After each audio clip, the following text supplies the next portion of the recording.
দেখুন পরিবর্তন তো আসবেই পশ্চিমবঙ্গে, এবং এই পরিবর্তন যাত্রা আমাদের একটাই বার্তা যে এটা শুধু পরিবর্তন নয়, তার সাথে সংকল্প যাত্রা।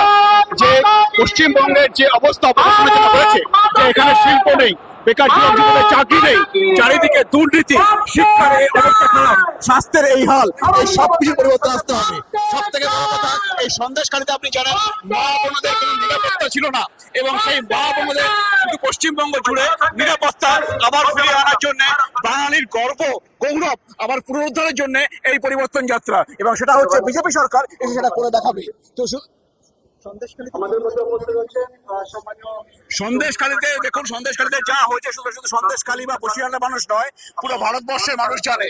এই সন্দেশখালীতে আপনারা জানেন শাহজাহান শেখ কি করেছে, দিনের পর দিন মা বোনদের ধর্ষণ থেকে শুরু করে শ্লীলতাহানি থেকে শুরু করে, এবং তাদের জমিগুলো পর্যন্ত বেদখল করে নিয়েছে, তারপরে বেড়ি বানিয়েছে, এবং সেগুলো হচ্ছে অনেক ক্ষেত্রেই দেখবেন তৃণমূলের সরকার স্বীকার করেছে যে সন্দেশখালীতে জমি বেদখল হয়েছে।